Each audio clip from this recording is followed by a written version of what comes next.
আমার স্বামী আমাকে সন্দেহ করে, করারই কথা, যেহেতু আমার বন্ধু আছে। বন্ধু মানে ছেলে বন্ধু, ছেলে বন্ধু মানে সে প্রেমিক গোত্র। এই কথায় ভাববেন না আমার স্বামী অশিক্ষিত নিচু মনে, একদমই না, সে যথেষ্ট ভদ্র। মেয়েদের বন্ধু ব্যাপারটা আমরা আজও ঠিক স্বাভাবিকভাবে গিলতে পারি না। তবে আধুনিকতার ছোঁয়া শুধু বিলবোর্ডে লেগেছে তা বললে ভুল হবে।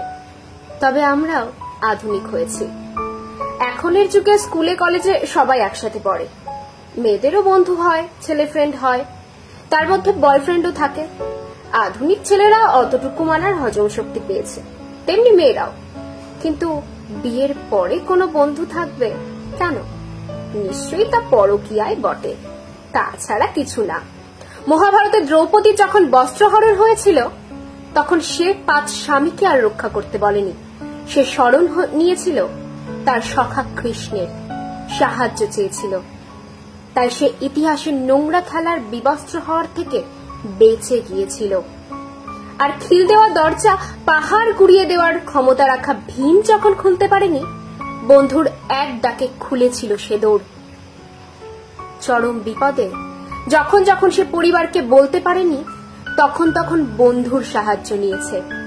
বন্ধু মানেই হয় আসলে আমাদের আরেকটা পরিবার। কিছু ব্যাপার আমরা পরিবারকে বলতে পারি না সবচেয়ে আপনজন স্বামীকে। তখন আমাদের একটা বন্ধু লাগে, সেটা হোক মেয়ে কিংবা ছেলে। আমার এক বান্ধবী তার পুরনো প্রেমিক যখন ভয় দেখাচ্ছিল বারবার তার স্বামীকে ছবি দিবে বলে, সে ভীষণ রকম ভেঙে পড়েছিল।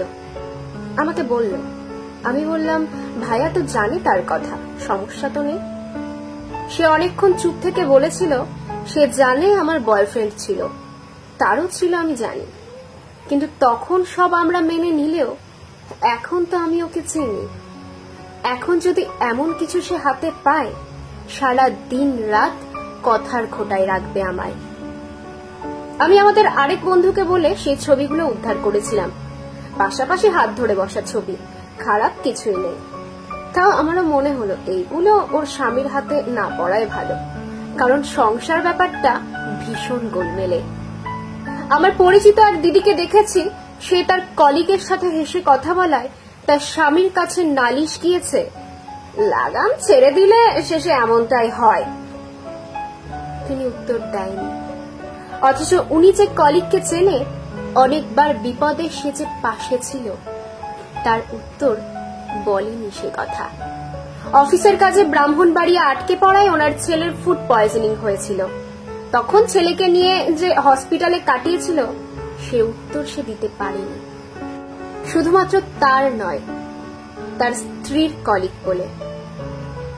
আমরা এখনো ভীষণ রকম ভাবে মানি যে একটা সময়ের পর মেয়েদের বন্ধু লাগে না, যাদের লাগে তাদের অনায়াসে বিভিন্ন শব্দে ব্যাখ্যা করে ফেলি।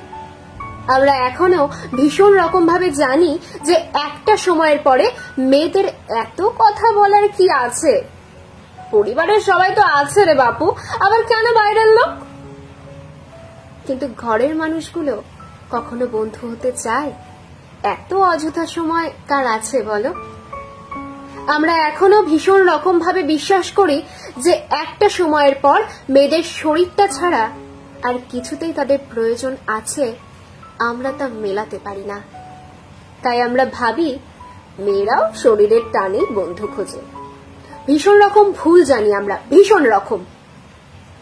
সবার বন্ধু দরকার তা কিন্তু নয়, বন্ধুত্ব ব্যাপারটাও সবার থাকে না, যাদের থাকে তারা ভাগ্যবান, যা সবসময় নোংরা হয় না।